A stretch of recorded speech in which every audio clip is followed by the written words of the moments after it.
like heaven is a place where... Here is another highly informative, raw audio segment with some very important information. Hopefully, you will gain a better understanding of a few more unanswered questions in your own life. Just by listening to this, we really appreciate you for letting John Henry Media Network assist in expanding your knowledge of self. Now, listen to this. Looking at the blacks in the front seat, Bernie Mac joking right now, him and Richard Pryor. You know, a lot of what he's saying is actual fact. You know, it's actual fact. Yet it also speaks to the environment in which we are embedded as young black males and females in this particular society. You know, hip-hop changing from positive to negative was not a consequence of history. It was not a circumstance of history. It was nothing that just happened on its own. It had nothing to do with the changing of the times. It had nothing to do with that. It had everything to do with the fact that there are people in this particular society who wants to see us exactly where we are. And we cannot let that point elude us. These are the facts. How do we know? 1967, Kerner Commission report on urban disorder, when black people said, yo, we're tired of this system. You know what I mean? This system is oppressing us. So we rebelled against the system. We burned things. We said, yo, we had enough. He did his little report on what caused these riots. He said, what caused these riots? He said it was young children who started these riots, and what was motivating them was a high self-esteem and an enhanced racial pride. He said the majority of the rioters were high school dropouts, but they had a higher political orientation than their peers who did not drop out. And they saw the system as their enemy, so they attacked it in the right circumstance. So, fast forward to 1992. Same thing. #1 record on the radio, we had Fight the Power. Fight the Power is on the radio. Rodney King gets beaten before the world. The black youth rebelled against the system. Again, they did it again. And why? What primed them? Positive hip-hop. Primed them. Fight the Power, X-Clan, Brand Nubian. You had these groups out here who were pushing, who were politically orienting black kids in the right direction, giving them the proper prompters that they needed so that they can respond properly to oppression. All right? In 1967, when the riots happened, he saw that the self-esteem and the racial pride was fueling this. So he said, how do I bring that down so that they will not riot? And what he did, he flooded the airways with black exploitation movies. Nigga Charlie and the Return of Nigga Charlie. These were movies. Hip-hop didn't start calling people niggas. We had Shaft. We had Coffee.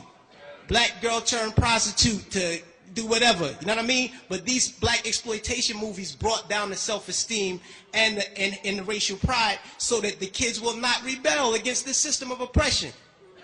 92, the racial pride was back in effect.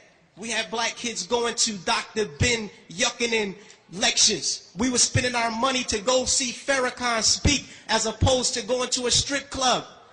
This is where we were. The most coveted article of clothing was a historically black college or university sweater. We were motivating children towards positive attitudes and lifestyles. And when Rodney King got the beating, heads responded properly. Fast forward to our day. Sean Bell is shot 50 times in the street in New York by police officers. #1 song on the radio, Like a Lollipop. Nobody do nothing. Nobody respond to nothing. Trust me. Trust me. Just like the brother, I believe it was JT, the bigger figure, who said that the label executives came to him and said, yo, brother, we need you talking about guns and whores. You know what I mean? That's right. That happens. I've been in those meetings with management and had to ask me, is what you're saying really what you believe, so that we'll know how to market you properly? You know what I mean? This happens. Young Buck on his album, he has a song on his album that talks about police terrorism. The label said absolutely not. Jimmy Iovine said absolutely not. You cannot put that record on the album because it might create an atmosphere that might put police officers' lives in danger. Right. So they took the record off, but they let him keep the other 14 songs on the album that talked about killing black youth. So this is what we're dealing with. We're not dealing with a circumstance or consequence of history. You know what I mean? The environment that we're embedded in puts us in a situation where we feel we have to maneuver and play the game and water our message down. You know what I mean? But no, what happened was they intentionally shifted the paradigm to get us exactly where we are right now. Right now, we're feeding the prison industrial complex right now. Our kids are going to prison because they're promoting these records. They're promoting these records daily that send us to jail. You know what I mean? It's cool to go to jail. You know what I mean? They glorifying these things. And it's not the black youth. We're in a position where we get, like the brother said, the choice. You know, he said, yo, I chose the positive. So I didn't do it. But every youth is not going to take that route. I know I come from the projects. Grew up in the projects all my life. You know what I mean? And we're not turning down $500,000 to say nigga.